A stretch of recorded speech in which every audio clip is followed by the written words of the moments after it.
Evolution is a term to define only one organism, and that's the self. The self is the universe, the self is the Alpha and Omega, God and infinity. And that's the only thing that evolves, because we are all part of the self. Nothing goes through an evolutionary process alone, or without direct benefit to the whole.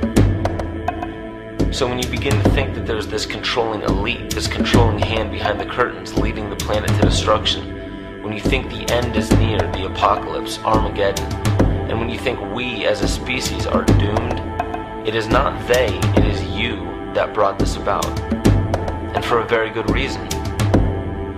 You are evolving. Stop blaming everybody and everything else. Quit panicking about global tyranny and natural disaster and pay attention. Because the world is telling you something, is telling you exactly what is wrong with you and how to fix it.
The Earth is believed to have formed 4.6 billion years ago.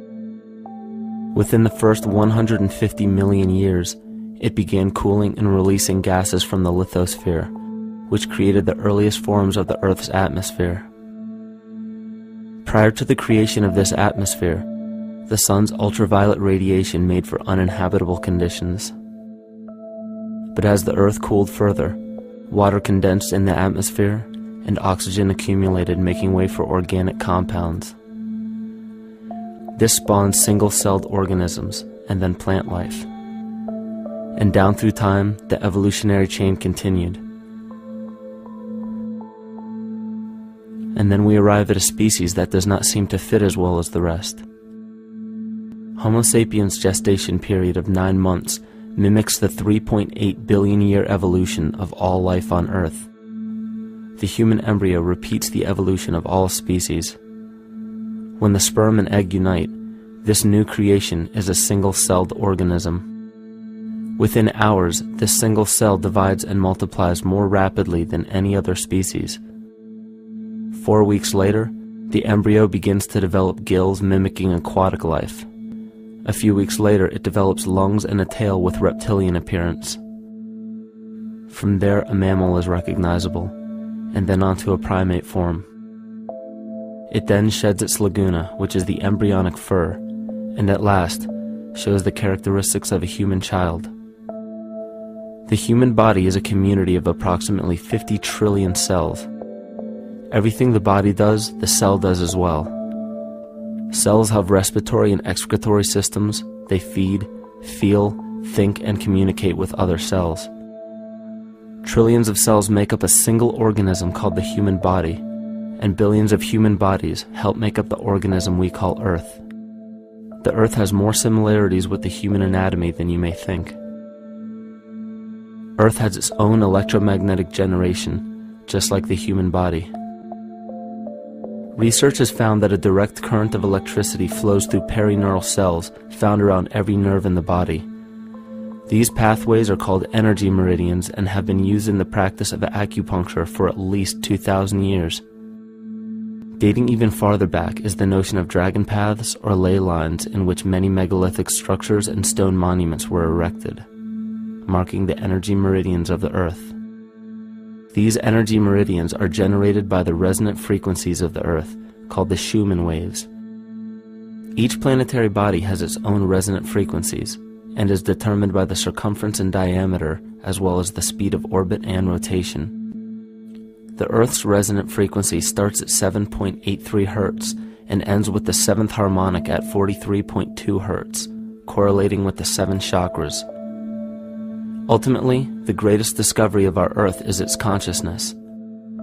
A visible attribute of consciousness is an energetic field that governs the shaping of organisms. Morphogenesis is a scientific term to explain this very shaping of tissues, organs, and entire organisms. Consciousness is the creative force of the entire universe. It has been given many names such as God, Yahweh, Krishna, nature, the field, and divinity. The entire universe is in fact a single living, conscious organism with complete awareness of itself. The reason why it may seem difficult to comprehend this is because our understanding is typically limited by our language. When we hear the term conscious organism, we tend to anthropomorphize its definition. By giving it human qualities, we mistakenly look past what an organism truly is in the first place. The definition of an organism is any living thing capable of response to stimuli, reproduction, growth and development, and maintenance of homeostasis as a stable whole. Our universe does all of these things. The consciousness of our universe is responsible for the form and purpose that all matter assumes. The Earth's resonant frequencies are a result of its form. These frequencies are responsible for biological rhythms, such as menstrual and circadian cycles, as well as behavioral and emotional patterns. The frequencies are then picked up by the flora and fauna, which are biological instruments that respond to the wave patterns. The wave patterns resonate in the cranial structure of our head and converge in the center of our brain, which is where we find the pineal gland. The pineal gland is believed in many cultures to be the spiritual third eye responsible for intuition. Descartes called it the seat of the soul where mind and body meet. Each individual cell in our body receives an electromagnetic impulse from our central nervous system. They receive the very same impulse that was disseminated to every biological instrument from the earth. An explanation of our conscious universe has been attempted by religion, science, and philosophy. The neglect of biological nature from any organism causes illness. A divorce from nature, exile from Eden, confounding of tongues, they are all symptoms not of a biblical God or deity, but the true self. The greatest and only threat to ourselves is a loss of self, the death of our divinity. As we barrel through history with oceans of information, yet barely a drop of wisdom, we have to understand how we lost ourself.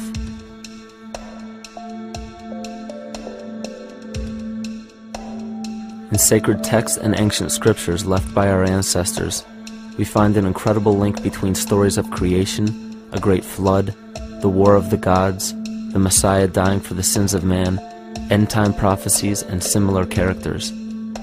These correlations show up in myths from cultures that supposedly had no contact with one another due to distance in geography and time.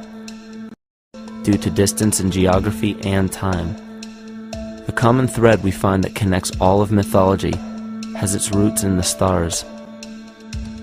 One of the most revealing accounts is the battle of the gods in heaven and the ensuing flood. In the Bible, Lucifer rivaled the Lord and was defeated and cast down to earth. In the creation myth of the Enuma Elish, we find a similar story of Tiamat being defeated by Marduk and cast down to the abyss of Apsu. In chaos, Tiamat, the mother of them both, Apsu and Tiamat's waters were mingled together, meaning that the chaotic waters of Tiamat were somehow mixed with the sweet waters of Apsu. Apsu was the Sumero-Akkadian god of the abyss beneath the earth. Tiamat, also known as Lucifer, was known as a serpent or dragon and was defeated by Marduk. Marduk was the father of Nebo or Mercury, and Mercury is the same mythological character as the Zoroastrian Mithra, the Egyptian Hermes Anubis, and the Gnostic Hermes Christos. The most recent version of Mercury, however, is the archangel Michael in the Bible, who defeated Lucifer and sent him to the abyss of the earth, or hell. This story is steeped in astrological significance in the Bible and in many other ancient scriptures. This leads to an event in history that is recorded by many researchers regarding the cosmic upheaval and historic deluge. William Commonus Beaumont states, "The flood immortalizes the collision of a fallen planet, later termed Satan, actually a cometary body with our Earth." Consider what this reveals. He postulates that a planet, later termed Satan, fell to the earth, creating the flood we see recorded in the Bible and other myths. Lucifer, or Tiamat, was a planet known to ancient cultures as the Glistening One, the dragon of chaotic salt waters. The light from the sun illuminated this planet's water, which gave it a glow that rivaled the sun's own light, which is where we hear about Lucifer rivaling the Lord. The Lord in this case being the sun, which sustains and gives warmth to the earth. The planet Tiamat, or Lucifer, was destroyed by a cataclysmic event that hurled the watery planet to the abyss of the earth.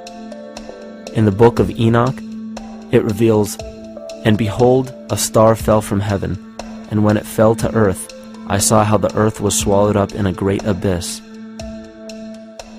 The myth of the Ute Indians states, "The sun was shivered into 1,000 fragments, which fell to earth, causing a general conflagration.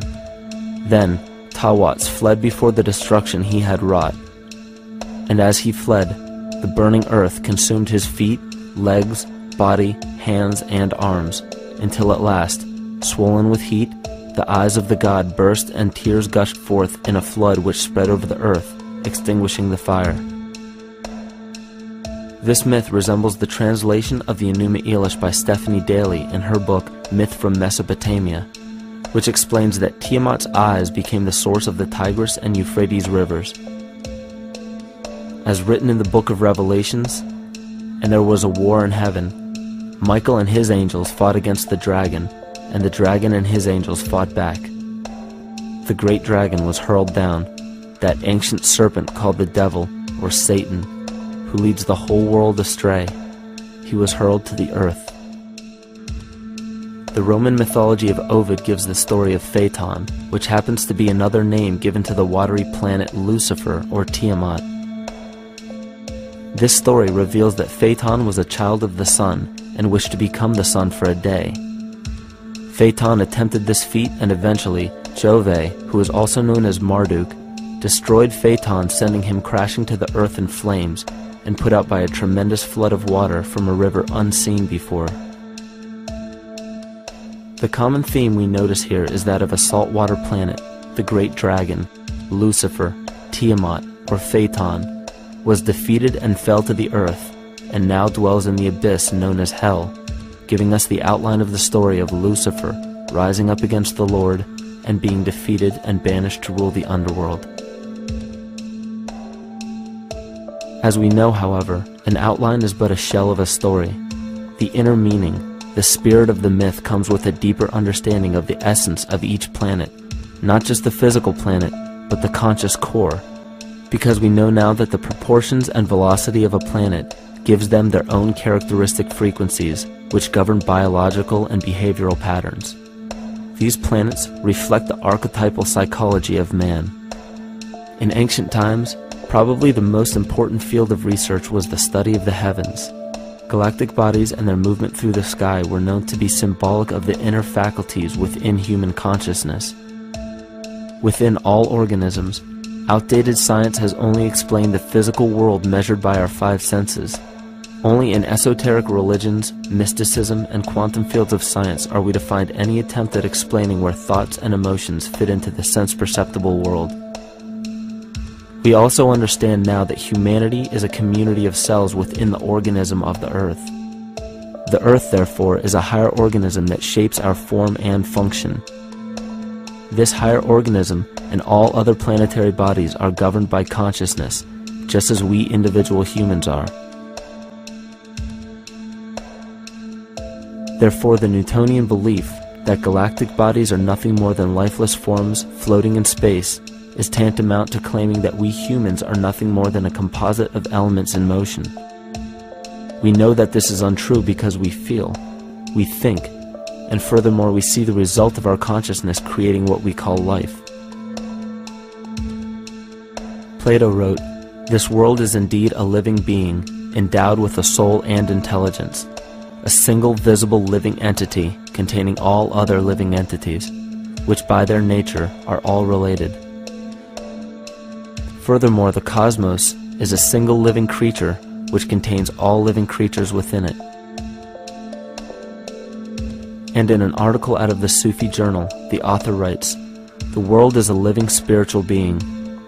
This was understood by the ancient philosophers and the alchemists who referred to the spiritual essence of the world as the anima mundi, the soul of the world. In scriptures, we hear of the claim that angels guide the inner soulful actions of people, or that the gods wield influence over man. Most ancient spiritual and scientific teachings held the belief that the hierarchies of the gods, angels, archangels, archai, all the way down to the cherubim and the seraphim, are the hierarchies within the human psyche. In this way, we must understand that when the whole of ancient myths and sacred scriptures speak of spiritual influence from a higher being, they were speaking of archetypal forces that are inherent within us, not an influence from an external source. This is where we begin to see the relevance of astrology as an ancient form of science that resurfaced in the 19th and 20th centuries under the name of psychology. Friedrich Nietzsche even stated, "As long as you still experience the stars as something above you, you still lack a viewpoint of knowledge." This is astropsychology and maps the inner faculties of the psyche. In pre-Christian times, there were schools known today as the mystery schools or the mystery religions. The messages encoded in the scriptures and ancient archaeology came from adepts of spiritual science. The intent was to teach the initiates the deeper meaning of these myths. What became later termed as Lucifer, Satan, or the devil was representative of the ego, which rivals the Lord, the representative of the self. The true self is the epicenter of a person's entire being. It is the total sum of everything that we are. The false ego, on the other hand, is the idea and concept we create about ourselves in the course of our lives, which typically excludes any qualities we don't wish to accept about ourselves. However, humanity has been endowed with the freedom to choose either to obey the true self or to give in to the temptation of the vanity and materialism of the false ego. This is the most notable trait that separates man from animal. Our freedom of choice, the choice to follow our concepts and ideals or our natural impulses, the choice to sustain nature or to destroy it. This freedom of choice weighs on the fate of the entire organism that we call humanity. Cancer begins with a group of cells within a community that fail to communicate with the conscious signal of the organism. Those cells begin to grow out of control and spread to other areas of the organism. This very disease is evident in our world today. The cancer upon our earth is the domination of our false ego and our divorce from nature. Collectively, among every human, the cancer upon our earth is the domination of our false ego and our divorce from nature. Collectively, among every human, vanity leads to segregation and competition. Competition leads to fear and greed. Greed leads to deceit and immorality. And immorality is the breeding ground for illness, waging war on our earth. Every act of hatred and destructiveness in our world begins with self-hate and self-destructiveness. And it all begins with a breakdown in communication.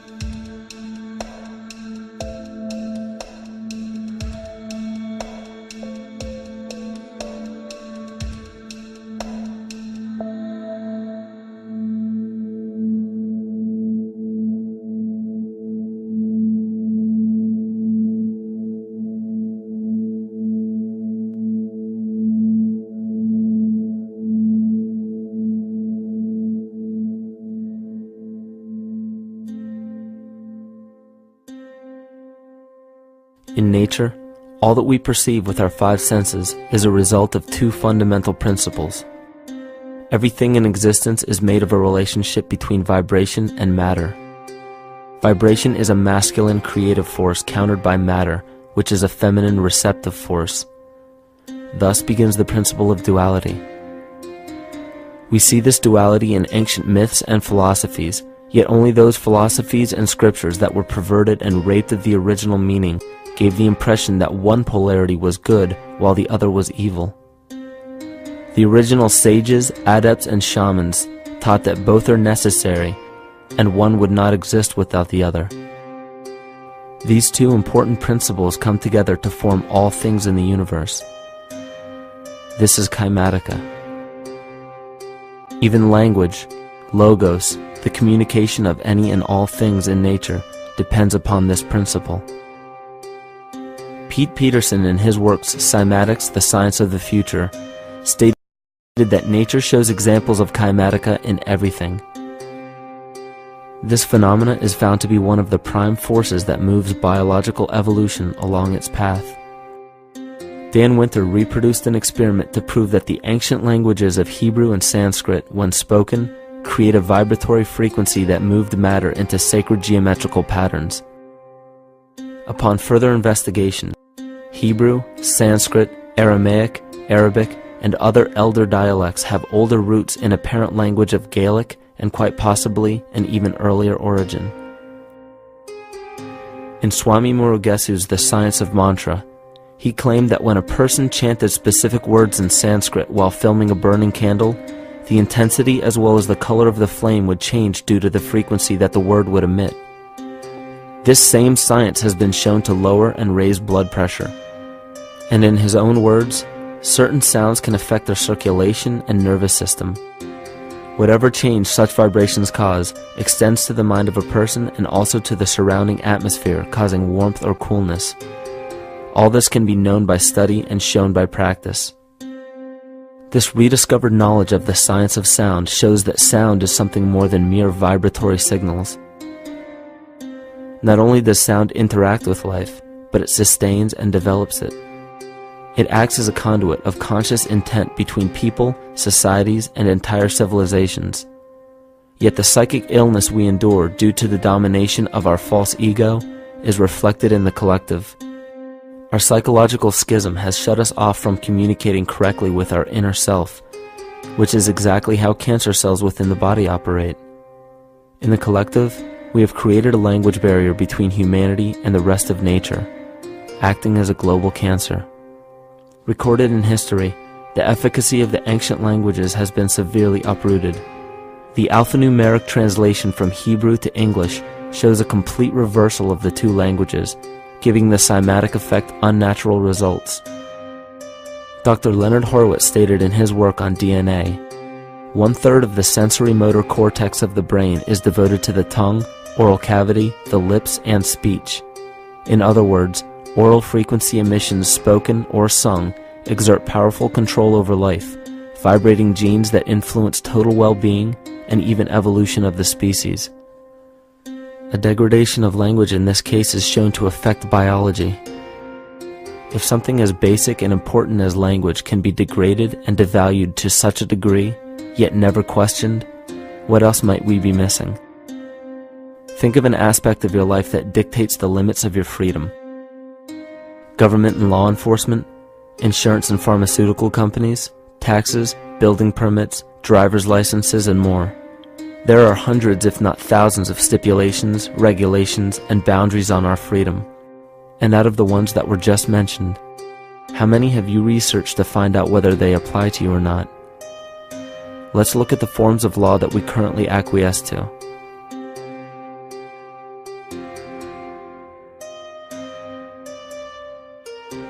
A common misconception among people is that any rule or regulation that governs them falls under one category, law. But there are many other forms of law that people abide by without realizing that they simply do not apply to them. Another misconception is that a nation's constitution gives us our rights. A constitution does nothing more than list the rights that we already have. We are born with inalienable rights, endowed to us by our Creator. They are not given to us, and they cannot be given away. The most a person can do with a right is choose whether to exercise it or not. Maritime Admiralty law is what's known as the law of the water. It is superseded by civil law and only applies to those who willingly contract themselves into it. The definition of Admiralty law is a body of private international law governing the relationships between private entities which operate vessels on the oceans. Let's look at how and why a form of law that is fashioned to govern corporations, businesses, and vessels has imposed its rule over natural human beings. This is all done through a form of word magic. A simple perversion of language has made it possible to convince people around the world that these alternative laws apply to them. One of the predominant beliefs in modern culture is that licenses, permits, registrations, and other forms of documentation are required to operate motor vehicles, use public roads, build structures and establishments, engage in free enterprise, and much more. Sadly, these beliefs are based on little to no investigation whatsoever, and are false. This belief structure is perpetuated by Maritime Admiralty law. This form of law was originally created to govern ships docking in foreign nations for the import or export of products and resources. It deals with banking and merchant affairs, not civil affairs. When a product is taken off of a ship and brought into a foreign land, that nation takes custody of the resource and accounts for it with a certificate. That certificate marks the birth date of that product in the custody of the respective nation. Think of why it is supposedly required to have a certificate of live birth in the first place. The Barron's Dictionary of Banking Terms defines a certificate as a paper establishing an ownership claim. So right there, we notice that everyone with a birth certificate is defined as being owned. People are used as collateral with other nations because the U.S. is bankrupt. The United States declared bankruptcy on March 9th of 1933. At this point, the U.S. began taking out loans from a private, non-government affiliated corporation called the Federal Reserve. With no money to pay back the loans, the United States began using the citizens as collateral. All birth and marriage certificates are literally warehouse receipts. Just look at the similarities of warehouse receipts and birth certificates. Both document the date of issue, a serial number, registration number or receipt number, a description of the product, and an authorized informant to notify the appropriate government agency. With all of this information being readily available, the majority of people are unaware of their involvement with Maritime Admiralty law. This is possible through the manipulation of language. This Admiralty law changed the meaning of the word person from a natural living person to a corporation. Driver's licenses, vehicle registrations, auto insurance forms, building permits, gun permits, work permits, tax filing documents, birth and death certificates, traffic citations, and many other forms of documentation that were once believed to be absolutely necessary only apply to persons or corporations. Upon signing such a legal document, you are indirectly waiving your rights under the Constitution and lowering your status to that of a corporation that is created with the same exact name as you. The only way to reconcile your true name from the name of the corporation is to take notice that the corporation has its name in all capital letters. This is known as capitis diminutia maxima. You may take notice that your driver's license, birth certificate, social security card, insurance cards, and more use all capital letters to legally represent the corporation with your name, not you. The corporation is known as an artificial person, whereas you, the human being, are known as a natural person. This deception goes even deeper when it comes to the courts that we attend. When showing up to court, you will notice that there are seats for witnesses behind a wooden fence or barrier. The defendant must cross through the entrance to the other side of the barrier where the plaintiff and judge sit. This act symbolizes the boarding of a ship.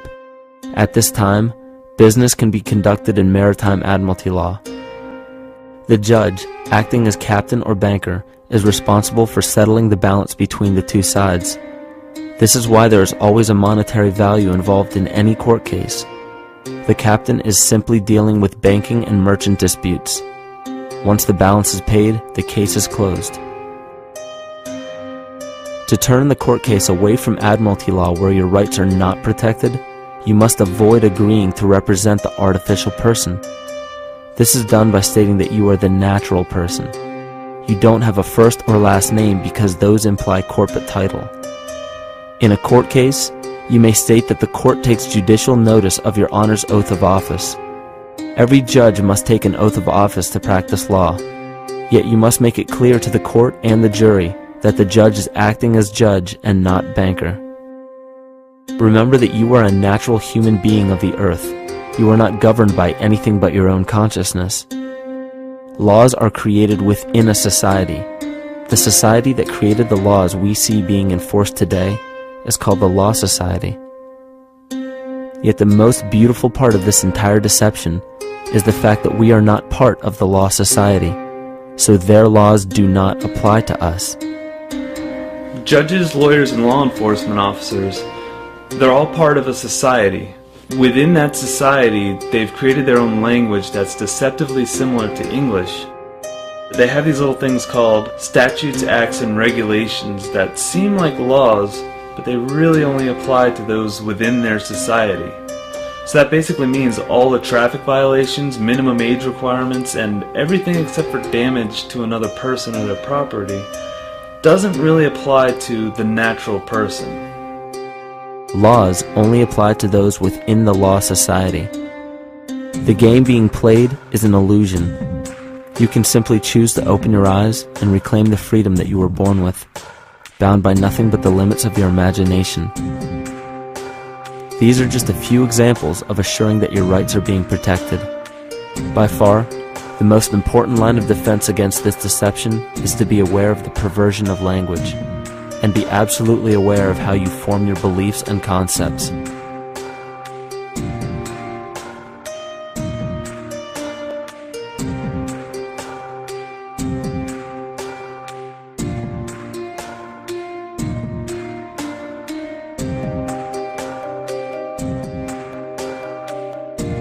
In all forms of the perversion of language, there is a mirror reflection of this in the microcosm of the psyche.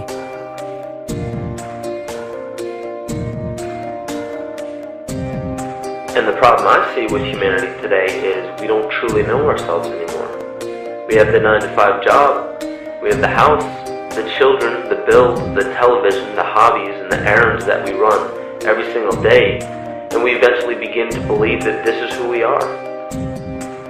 But who are we beneath the job title, beneath the status of mother or father, theist or atheist, Republican or Democrat, black or white, man or woman? Who are we? Who are we deep down inside? We don't know, because every time we hear an answer that we don't want to accept about ourselves, we deny it. We'll pass it off and project it onto somebody else and judge them for it. This is repression. And we see what repression can do to us on an individual level, but what about on a collective level of humanity? What happens when the whole world refuses to see what they truly are on the inside?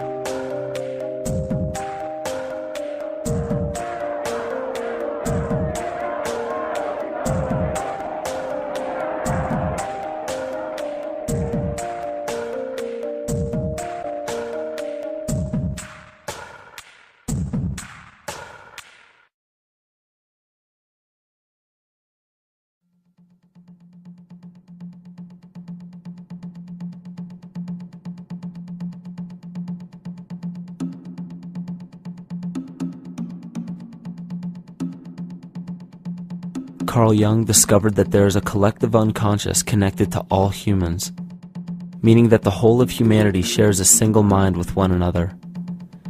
This is evident in the world through accounts of shared mythology and symbols, the study of morphic fields, and with the science of kinesiology. This collectivity is a global example of the unconscious mind of the human body, in which trillions of cells share a similar signal. This parasite, called our false ego, requires a continuous flow of sustenance to survive. Food, fuel, and any other form of sustenance is energy. Human consciousness is an electromagnetic field of energy. When this potential energy is utilized, it then releases kinetic energy, which is used to perpetuate the false ego. This scenario occurs in the smallest parasitic organisms, all the way to a collective organism called humanity. A parasite will release chemicals that cause the host to crave the sustenance that the parasite needs to survive. As long as the host is unaware, it will keep feeding the parasite and starving itself. In a similar way, Wilhelm Reich stated that whole societies suffer from a psychosis caused by starving our organic biological impulses. He states that sexual suppression supports the power of the church, which has sunk very deep roots into the exploited masses by means of sexual anxiety and guilt. It engenders timidity towards authority and binds children to their parents. This results in adult subservience to state authority and to capitalistic exploitation. It paralyzes the intellectual critical powers of the oppressed masses because it consumes the greater part of biological energy. Finally, it paralyzes the resolute development of creative forces and renders impossible the achievement of all aspirations for human freedom. In this way, the prevailing economic system, in which single individuals can easily rule entire masses, becomes rooted in the psychic structures of the oppressed themselves. What Reich was showing in this powerful quote is that on a collective level, the suppression of a natural function, whether biological, spiritual, or emotional, will result in an abnormal reaction, a psychic disease. This illness or disease is reflected into the masses through a collective unconscious and acts as an epidemic. Humanity is plagued with an incapacity for freedom, meaning that people en masse lack the ability to govern themselves on a psychic level, and this manifests in the macrocosm as government and organized religious powers, thus opening the throne, our national and individual throne, to anyone and anything.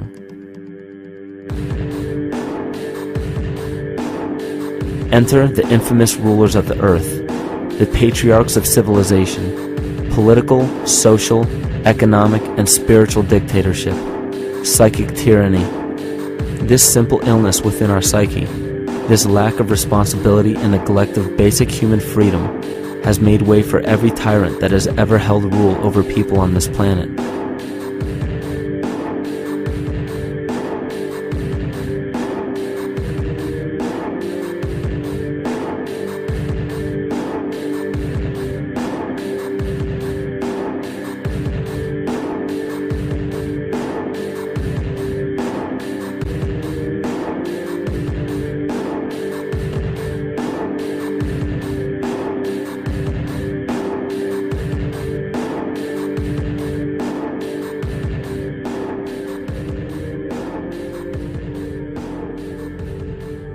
But these oppressive tyrants that are demonized by the masses are no different than us. In fact, they are one with us.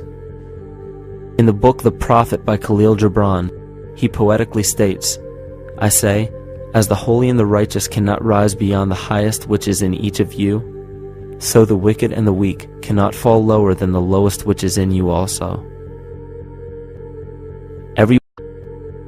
Every one of us has the capability to commit the most horrifying sin or show the most beautiful compassion to our fellow man. This is the very definition of an illness within the psyche and soul of man.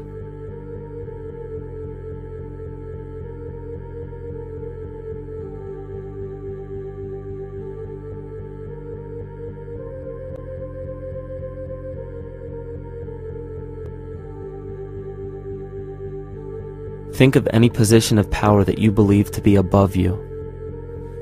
Royal families, government leaders, the United Nations, financial organizations, corporate monopolies, and media juggernauts. These are all facets of our false ego. They are the physical advent of our own sickness. They require our conscious participation, our conscious energy to survive.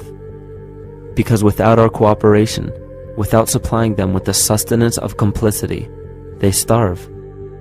Their very nature depends on our desire to be ruled. And a typical symptom of the illness among humanity today is our continuous denial of our illness.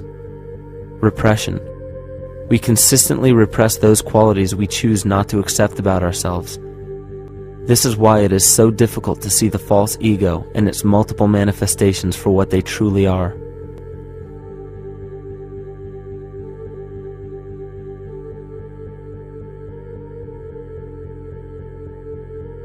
This is the very nature of the false ego.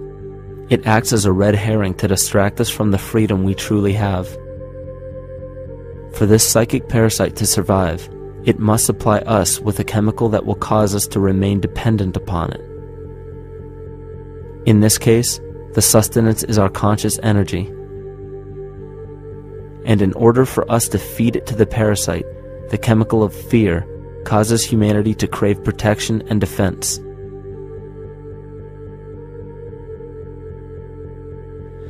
The functions of the body to survive can be broken down to two basic functions for any organism to survive.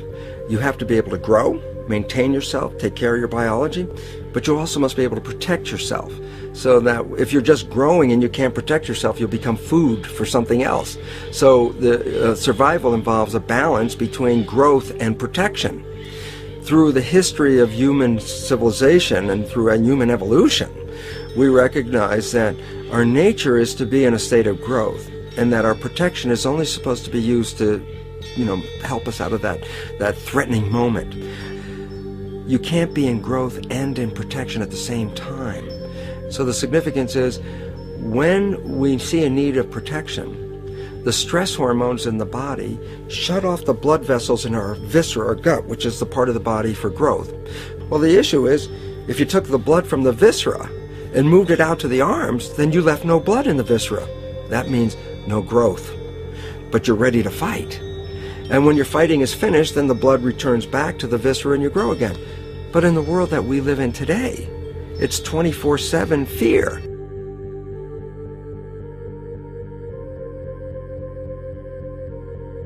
So we have a continuous dripping of that stress hormone into the body. It's just dripping all the time, getting us ready to run or fight or flight at any moment at the drop of a hat. We're ready to go because we're on guard. Well, the problem is, what does that mean about your allocation of energy? And it says, we're spending most of our energy in protection. You cannot survive if you're in protection all the time.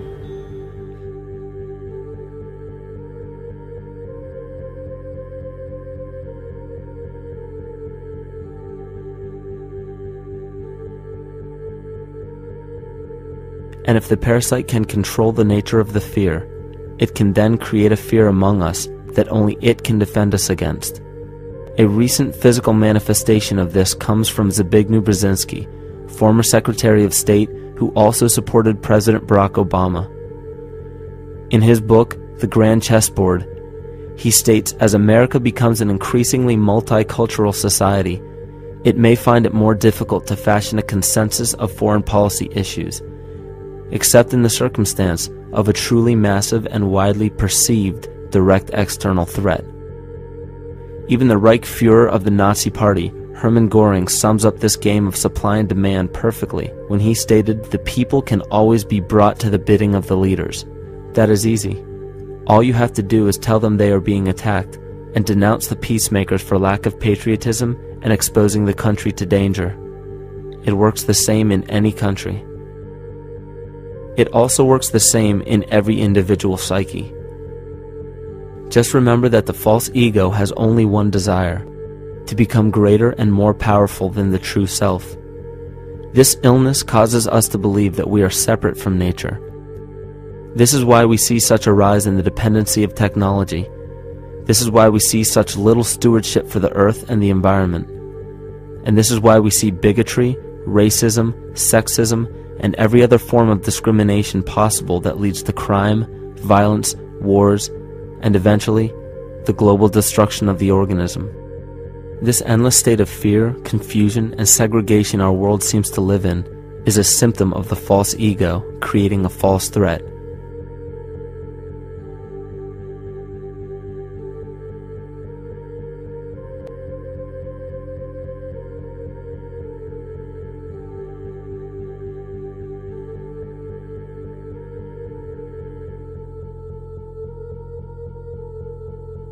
many of the United States presidents have blood relations with each other. The Bush lineage has blood ties to a great number of former presidents.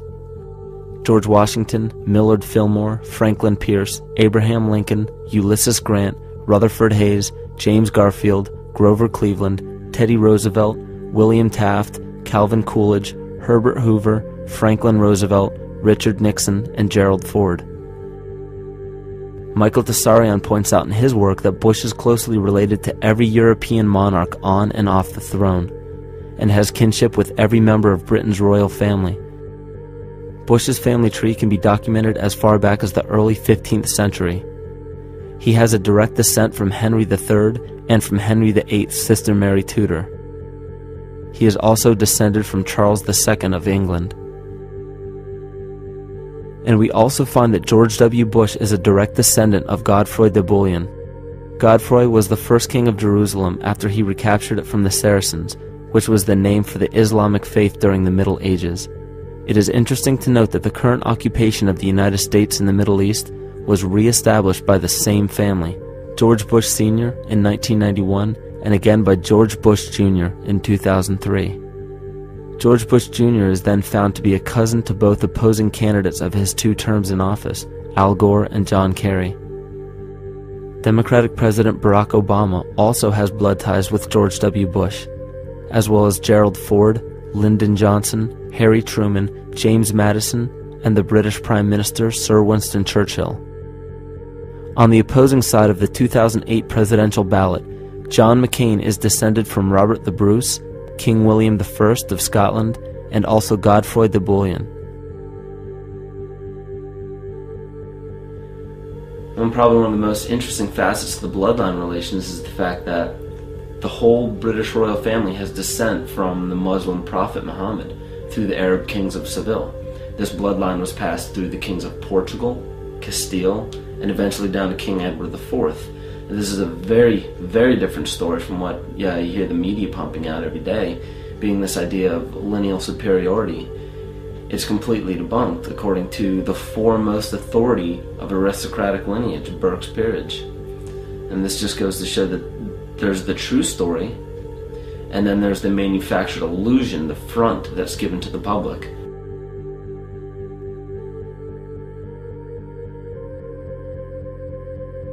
These blood ties go on and are documented thoroughly through literature such as Burke's Peerage and other comparable books. The point of all of this is that we find not just the same people, but the same intent within the people who have held high positions of monarchy, dynasty, aristocracy, and democracy in the past and present, and they are all related by a physical and symbolic link. This bloodline carries the symbol of our illness.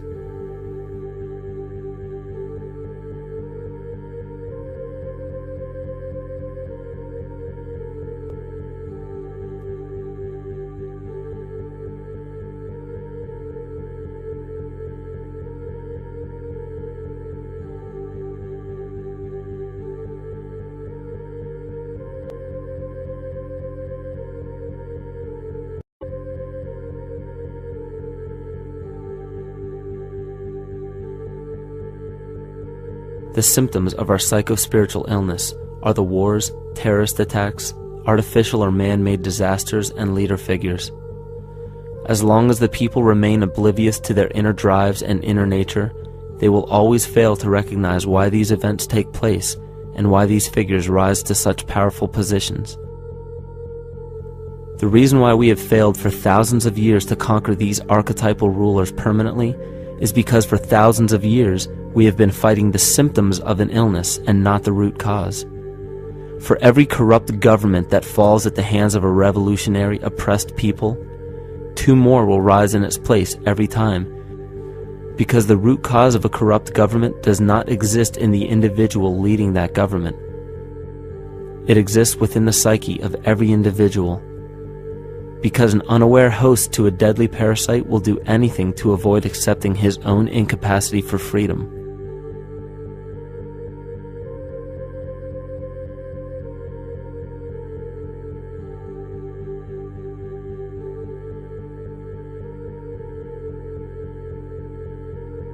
We are so bereft of sanity in this world that those few who simply stop projecting onto others and begin facing their own demons are seen as neurotic. An article written in the 1950s states that studies showed that individuals who had been isolated from their familiar social and cultural environment became neurotic. This shows that when those individuals had no object to identify their darker emotions with, they began to see these things in themselves, that which they refused to recognize before, and were unaware of why they appeared and how to cope. Facing our true inner self is virtually unknown in our world today. This is why no matter how many civilizations rise and fall, it is our collective consciousness that creates our governing apparatus, not individual people.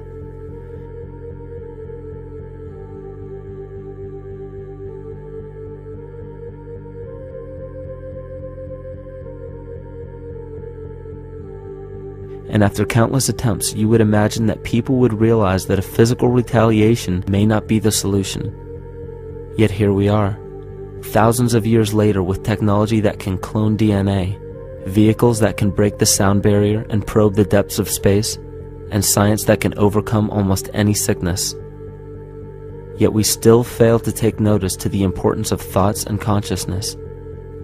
This is the very definition of insanity. And every single one of us is responsible for this psychic epidemic, because we're killing the messenger and paying no attention to the message.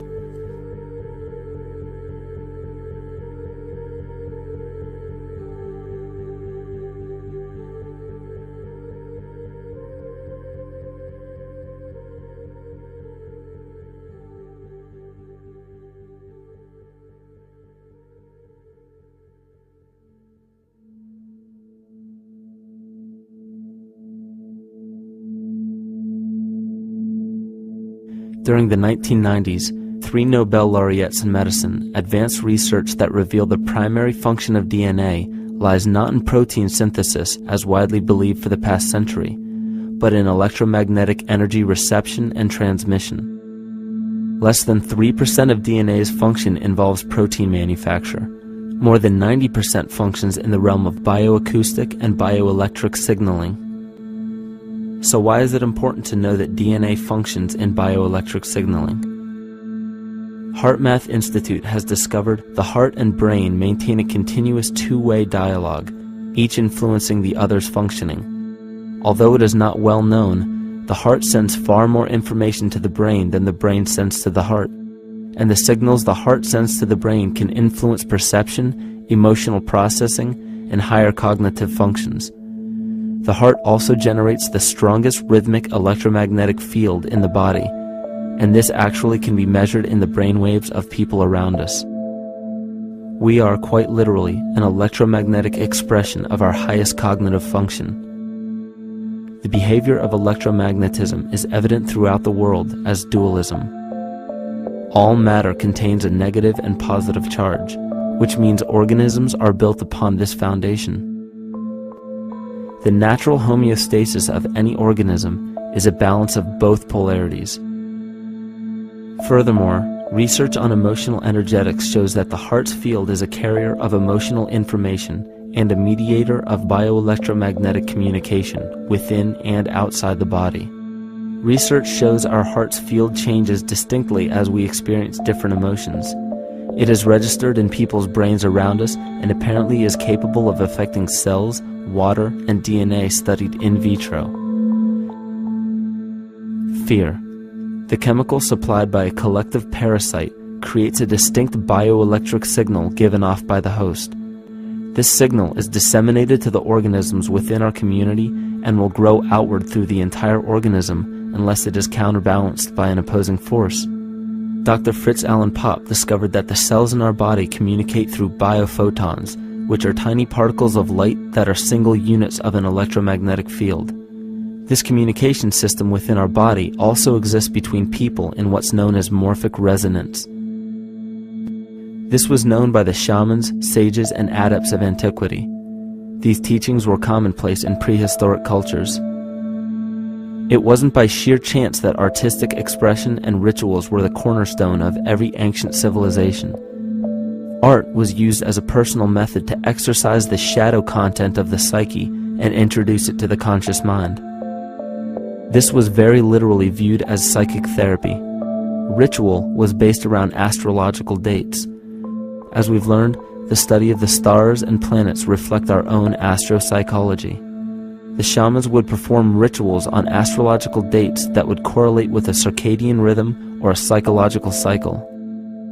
These rituals kept the human participants aware of their inner self and prevented the repression of psychological content. As long as people were facing their inner demons and accepting them as their own, they were not collectively projecting them into the physical world. If you bring forth what is within you, what you bring forth will save you. If you do not bring forth what is within you, what you do not bring forth will destroy you. The progeny of our psychological disease began growing rapidly after a series of catastrophes forced the collective into a somatic state of fight or flight. This lowered the immunity of the population by introducing a state of immense stress. Our body becomes more susceptible to illness under stress. In this manner, humanity fell ill when entire bodies of land were swallowed up by the floodwaters. This uprooted many tribes, chiefdoms, and civilizations from their homes, and their ritual practices that were used as a conduit for psychic wellness were put on hold in order to survive the catastrophe and seek new homes. The shamans were spread to many new areas of the world. This information has been suppressed. We are made to believe that advanced civilizations such as ancient Egypt and the Mayans of Mesoamerica came about with no prior rudimentary remnants or evidence of evolving intellectual artifacts to bring them to their peak. We are meant to believe that their incredible knowledge of mathematics, astrology, agriculture, economy, polity, and architecture came out of nowhere. This leads many researchers today to the understanding that the origins of these civilizations have been suppressed. Not surprisingly, the force that has guided the suppression of this knowledge comes from the exact bloodline of the political and religious leaders stated previously. These are some of the notable book burnings and suppression of important texts in our history.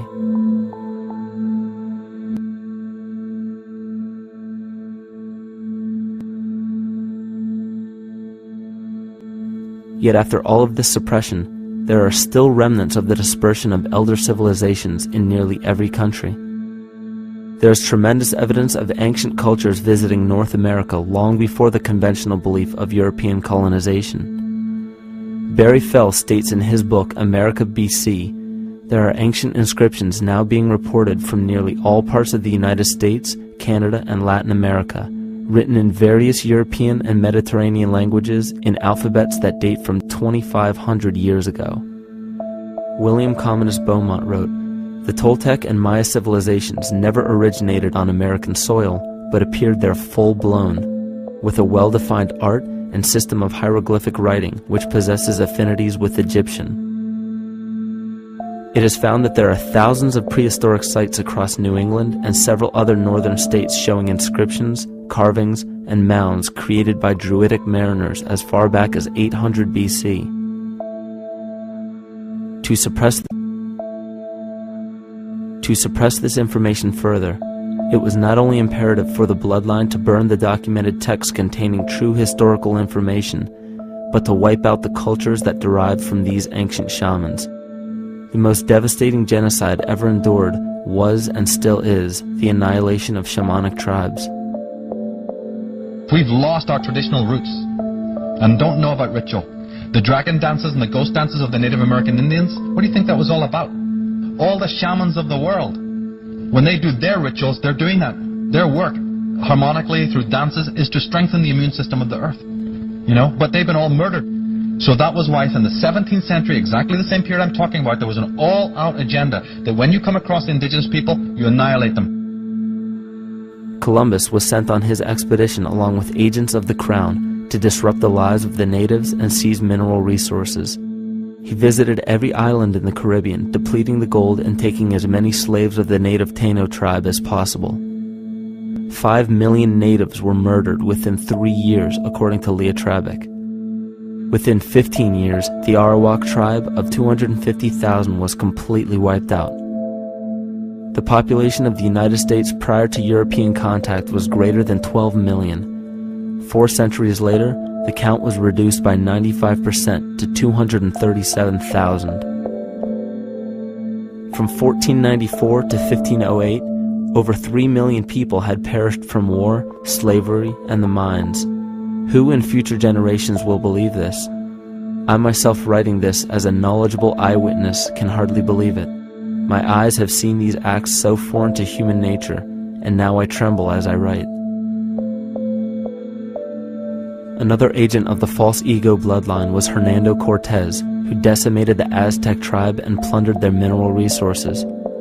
This again was the case through Cortés's second cousin, Francisco Pizarro, who conquered the Incan Empire in Peru. These atrocities are seen throughout Africa, New Zealand, New Guinea, East Timor, and are still seen today in Canada. This was a deliberate attempt to bury any surviving remnants of the ancient world and our true history.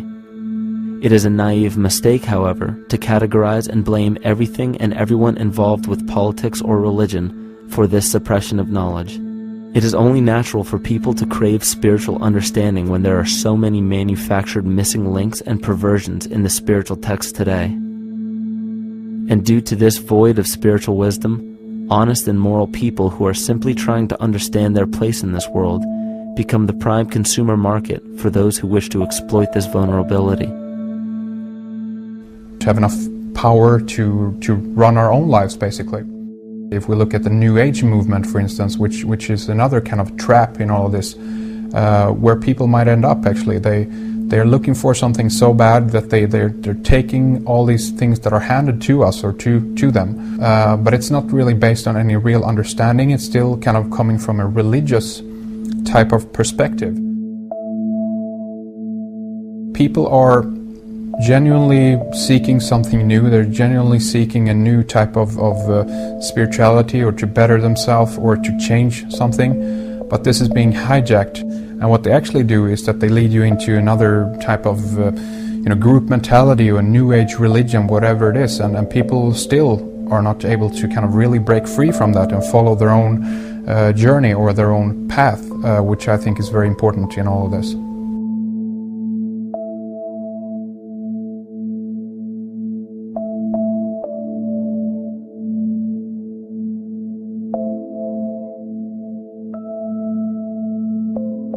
In the pre-Christian era, there were several cults of incredible power, most notably the stellar, solar, Saturnian, lunar, and mushroom cults. It is simple to see that worshippers of the lunar goddess comprised of the lunar cult.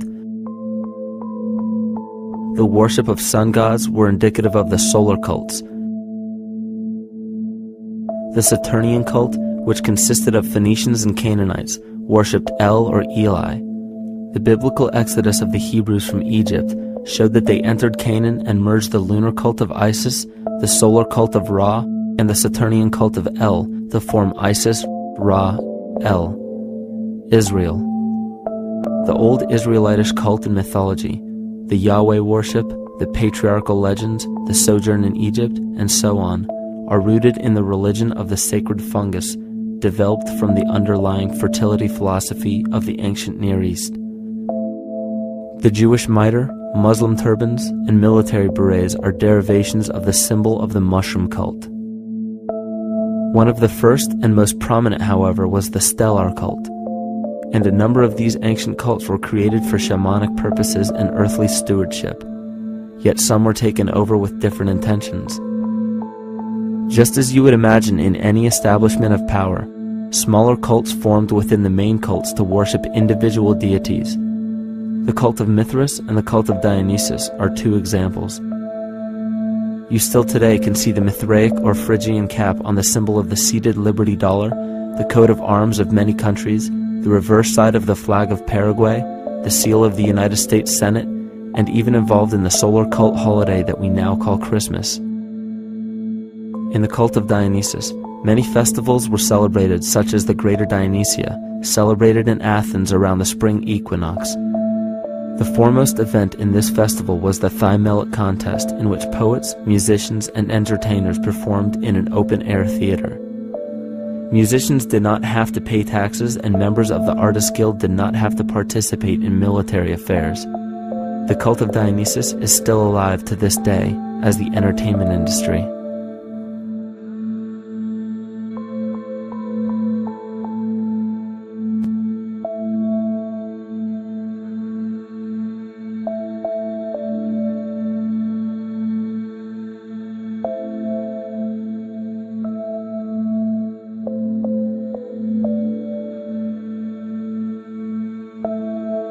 These cults still exist in many important positions of power throughout the entire civilized world. Yet the most important function of these groups is to manufacture the consent and complicity of the people. The conscious mind is the creative mind. It's the one that has your personal identity into it. It does the real thinking. And then there's a subconscious mind. Well, there's no entity in it. The subconscious mind is the equivalent of a tape player. It records behaviors, and then at the push of a button plays a behavior. It's automatic. It's a very convenient thing, because then we don't have to relearn all the time. Once you know it, you can make a pattern. The problem is that the basic patterns of belief and behavior that are programmed in the subconscious mind came from our teachers, primarily our parents, our family, and our community. So most people don't even understand how easily we're influenced by our environment. Every person that we encounter, every single situation that we're faced with, every little word that's said on television may not seem too influential to our conscious minds, but your unconscious is designed specifically to let every environmental signal influence you without your awareness. So the question is, are we leading conscious or unconscious lives? And now neuroscience has told us in the unfolding of our lives, only 5% of our life is controlled by our conscious mind, and 95% of the time controlled by the subconscious with programs from other people that were installed in there. And the problem is, it means when those programs are playing, we don't see them. And the skeptics will sit there and say, consciousness, archetypes, astrology? No. We create things with our hands, not our minds. Archetypes aren't physical. They can't influence me. But when you think of the fact that we're only conscious of this small little fraction of our behavior, what we don't realize is that entire countries, entire civilizations that think they're free and independent, but are unconsciously too afraid to be free and independent, they will beg to be governed. And if they can't do it themselves, who do you think will consciously or unconsciously take that responsibility? It usually ends up being that strong, masculine, animus archetypal figure. When we think we're in danger, we're not looking for our mother to nurture us. We want our father to protect us. And right on cue with the age of fear, this age of catastrophe, the age of this parasite, we see masculine domination. And one of the primary conduits for giving our responsibility and our conscious energy away is money. We surely don't want to admit that our dependency on money is flawed, because that would imply that the fault is our own. And God forbid we take responsibility for our lives, so we blame the money. This is the cornerstone of the entire illusion being built around us by the false ego. Money is said to be the root of all evil, yet it cannot be evil because money is only a symbol. Symbols carry only the faith and spirit of the observer. This means that the symbol of paper money, yet it cannot be evil because money is only a symbol. Symbols carry only the faith and spirit of the observer. This means that the symbol of paper money evokes and surfaces the evil intentions and inherent flaw of our false ego. Money only exists because we agree to accept it as valuable. And to further illustrate our incapacity for freedom, we've given the control of our faith-based money to a private corporation instead of the federal government. There is no law stating that we have to use Federal Reserve notes as currency. We choose to because we fear the alternative: independence.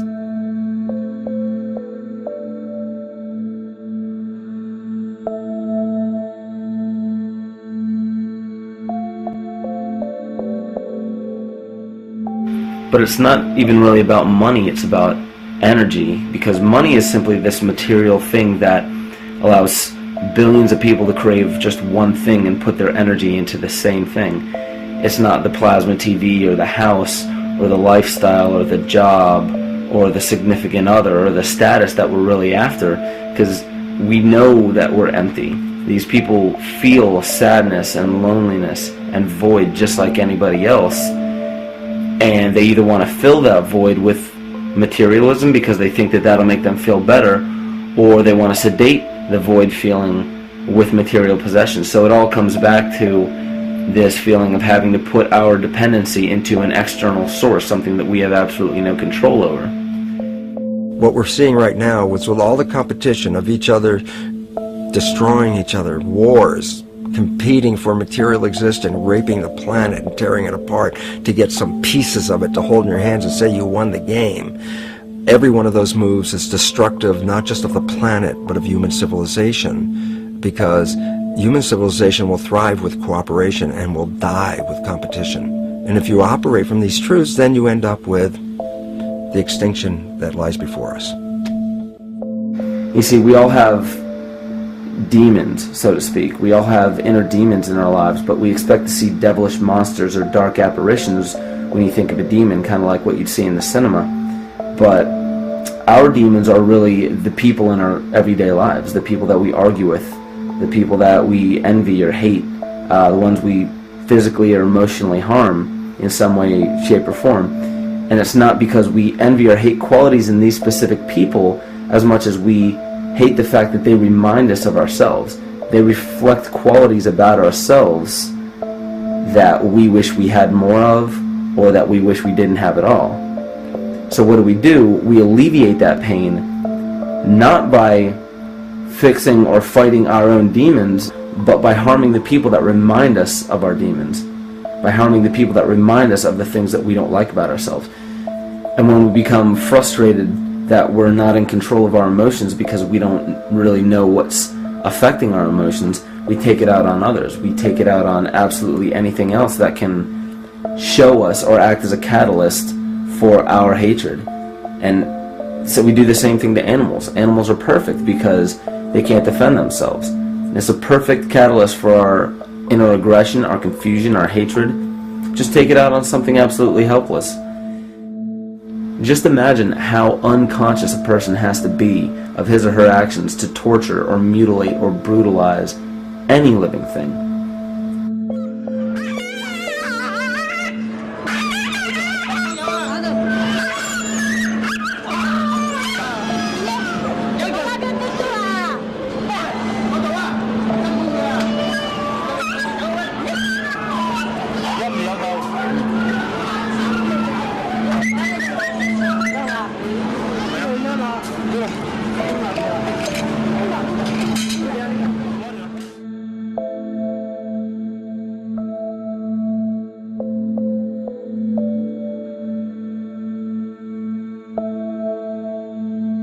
It goes down and he'll be here and we can, ouch, ooh, he bit you. Look at his tail. Is it common with your kids maybe? He's a big guy. That's a real... Think of the lack of compassion you must have towards life in general to be able to feel no semblance of sympathy towards entire populations, let alone just individuals or individual animals, entire populations of a species that are bred specifically for the purpose of commodity. But I'll tell you what's even more dangerous is not so much the people carrying out this cruelty, because that's already been established. That form of hatred and cruelty has already been established and it's already known. What I'm really worried about is the people who are against inhumanity, the people who are against animal cruelty and feel self-righteous enough to think that it's justified to inflict harm or even wish harm on these people.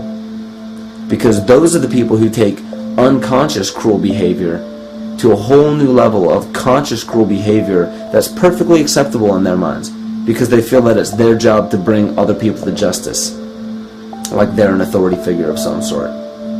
Those are the people who will have a much harder time figuring out why they harbor so much inner hatred and resentment. They don't seem to realize that it's just another form of the same exact hatred. So to keep from facing our inner demons consistently, what do? When we begin to realize, hey, wait a minute, maybe it's not alright to inflict harm on any other living thing, then the ego has to come up with a more esoteric form of cruelty to trick us into displaying the same form of self-hatred, the same indignant attitude, but just in another way and towards another group of people. But the emptiness will always find a way back in, and people will always start to feel restless again, no matter how many times they transfer blame to yet another person or yet another group. We need chaos in our lives. We crave destruction. We beg for catastrophe. Because if we don't have these things to act as a form of exorcism or a catalyst for us, we start to notice these things in ourselves, and that's what we don't want. You see, we can deal with wars. We can deal with terrorism. We can deal with stock market collapse and economic collapse. We can deal with these things. But once we start to notice this chaos within ourselves, that's what we're really afraid of. We'll take 1,000,000 September 11ths over one moment of true insight towards our self-hate.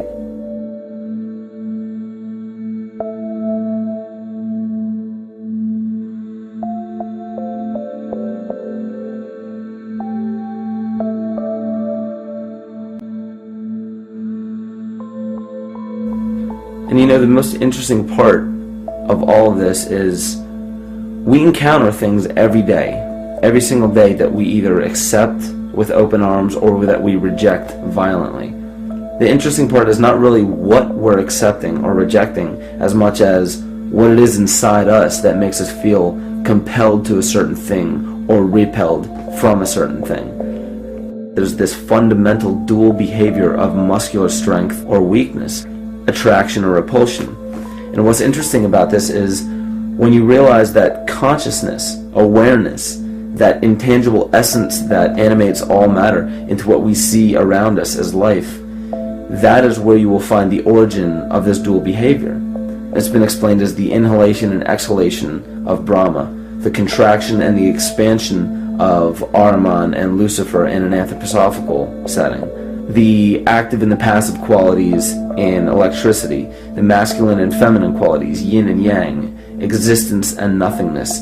These are all ways to explain the same behavioral process that begins with awareness, it begins with consciousness. And if you get rid of all the images and concepts in our minds of these sayings in your head and just try to feel the difference between the two polarities, you'll begin to notice that all of the different scenarios and possibilities that are playing out in the world all spawn from this common origin. You'll have 1,000,000 people telling you why the Bible is supposedly the Word of God and that you should follow it word for word. And then you'll have another 1,000,000 claiming that it's a form of mind control and not to believe any of it. Everybody will tell you to beware of this or watch out for that. This is good information, this is bad information. And I just have to wonder, what makes anyone an authority figure enough to say that something is true or false? And why are you denying or accepting anything based on the suggestion of another person? Why aren't you making that decision for yourself? Information is information. There's no such thing as good or bad information. It's all what you do with it. I say let everything be your Bible. Give every piece of information, every person, every event or scenario or situation an honest and open mind. Because then it's your responsibility to respond to it in the way that you choose. Not following the herd, not following convention, it's your responsibility. And that's the point when, no matter how many people tell you you're wrong or right, you're not dependent upon their approval. If we at least question our own actions, question our own thought process, and make a conscious decision to what we feel is right every single day, that's what I believe to be divinity. That's true shamanism. And that, to me, is what it really feels like to be alive.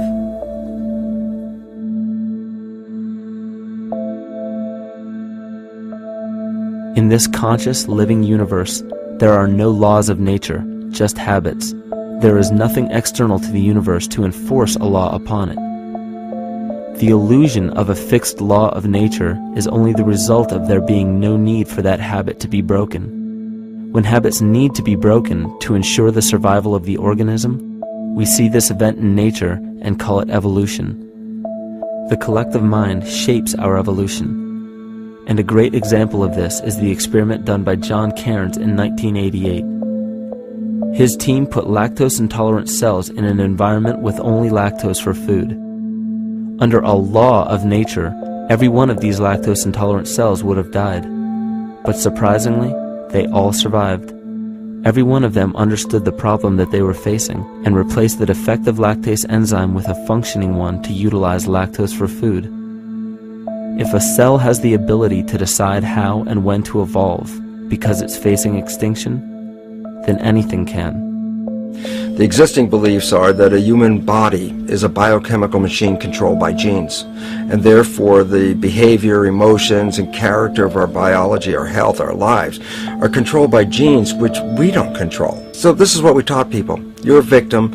Genes control your life. You didn't pick them. You can't change them. The genes you end up with program what's going to happen. My experiments on stem cells, which I started in 1967, I'd isolate one stem cell, put it in a petri dish, and then it would divide every 10 hours. So I took all the cells, split them up into 3 groups, and then just put them in 3 petri dishes. And then I changed the growth medium, the constituents of the environment, in each of the 3 dishes. In one dish, the cells form bone. The second dish, they form muscle. In a third dish, they form fat cells. What controlled the fate of a cell? And the first thing you have to say is, well, wait, they were all genetically identical when they were put in a dish. So obviously the genes didn't control it because they all had the same genes. What was different was the environment. And all of a sudden in my career, it said, oh my gosh, here I am teaching genes control life, and the cells are telling me genes respond to life. And since you can control the response, you can control your life. It's how you read the environment, how your mind perceives the environment. And if you understand this, then you could lead yourself to the most wonderful expression on this planet, to be fully alive and fully healthy, just how you respond to the world.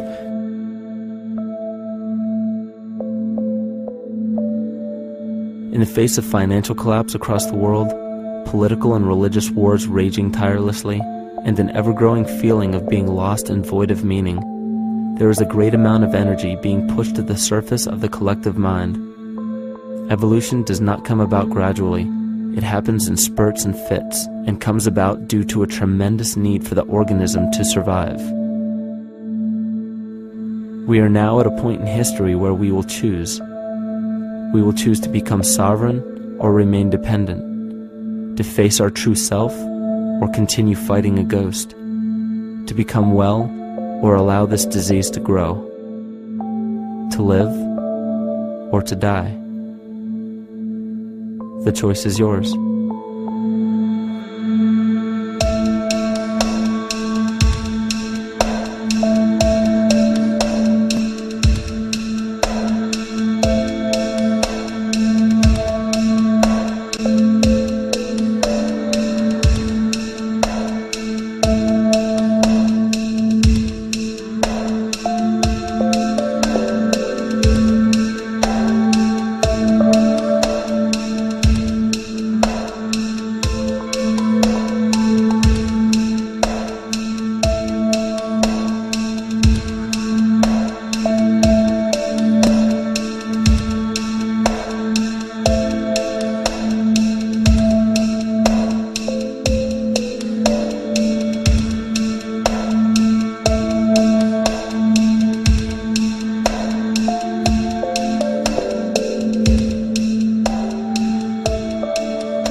The Earth is believed to have formed 4.6 billion years ago.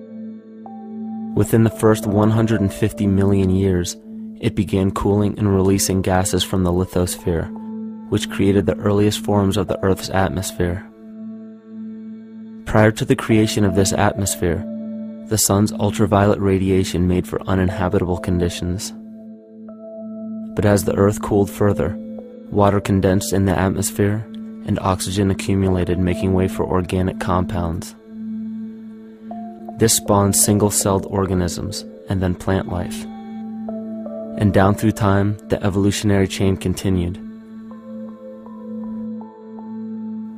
And then we arrive at a species that does not seem to fit as well as the rest. Homo sapiens' gestation period of 9 months mimics the 3.8 billion year evolution of all life on Earth. The human embryo repeats the evolution of all species.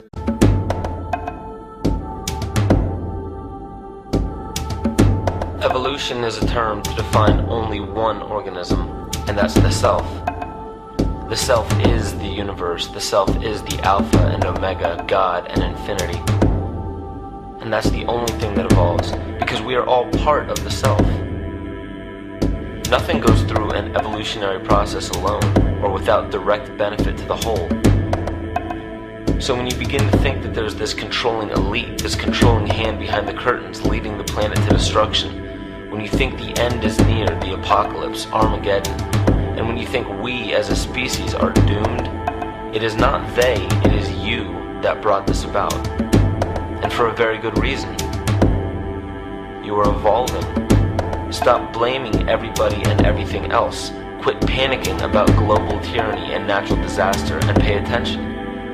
Because the world is telling you something. It's telling you exactly what is wrong with you and how to fix it.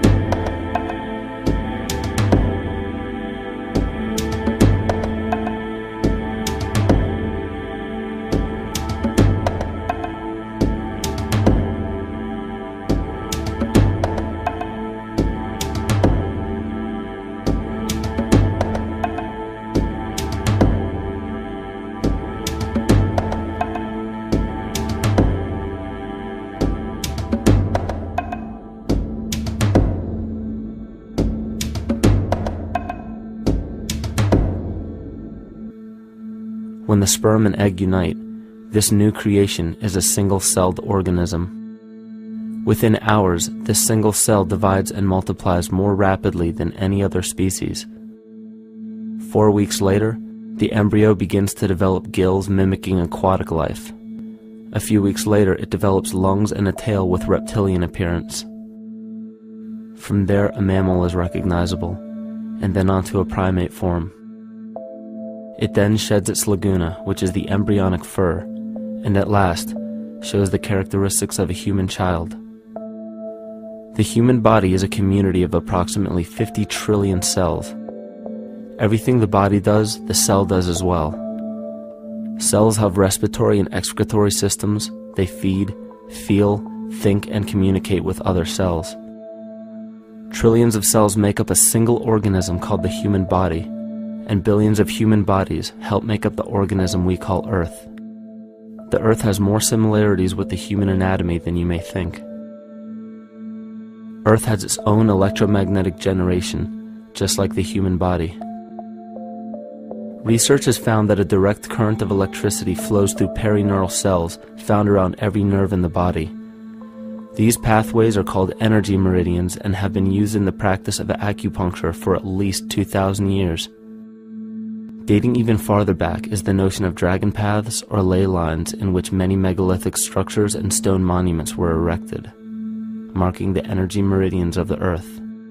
Our universe does all of these things. The consciousness of our universe is responsible for the form and purpose that all matter assumes. The Earth's resonant frequencies are a result of its form. These frequencies are responsible for biological rhythms, such as menstrual and circadian cycles, as well as behavioral and emotional patterns. The frequencies are then picked up by the flora and fauna, which are biological instruments that respond to the wave patterns. The wave patterns resonate in the cranial structure of our head and converge in the center of our brain, which is where we find the pineal gland. The pineal gland is believed in many cultures to be the spiritual third eye responsible for intuition. Descartes called it the seat of the soul where mind and body meet. Each individual cell in our body receives an electromagnetic impulse from our central nervous system. They receive the very same impulse that was disseminated to every biological instrument from the Earth. An explanation of our conscious universe has been attempted by religion, science, and philosophy. The neglect of biological nature from any organism causes illness. A divorce from nature, exile from Eden, confounding of tongues, they are all symptoms not of a biblical God or deity, but the true self. The greatest and only threat to ourselves is a loss of self, the death of our divinity. As we barrel through history with oceans of information, these energy meridians are generated by the resonant frequencies of the Earth, called the Schumann waves. Each planetary body has its own resonant frequencies, and is determined by the circumference and diameter, as well as the speed of orbit and rotation. The Earth's resonant frequency starts at 7.83 Hz and ends with the 7th harmonic at 43.2 Hz, correlating with the 7 chakras. Ultimately, the greatest discovery of our Earth is its consciousness. A visible attribute of consciousness is an energetic field that governs the shaping of organisms. Morphogenesis is a scientific term to explain this very shaping of tissues, organs, and entire organisms. Consciousness is the creative force of the entire universe. It has been given many names such as God, Yahweh, Krishna, nature, the field, and divinity. The entire universe is in fact a single living, conscious organism with complete awareness of itself. The reason why it may seem difficult to comprehend this is because our understanding is typically limited by our language. When we hear the term conscious organism, we tend to anthropomorphize its definition. By giving it human qualities, we mistakenly look past what an organism truly is in the first place. The definition of an organism is any living thing capable of response to stimuli, reproduction, growth and development, and maintenance of homeostasis as a stable whole.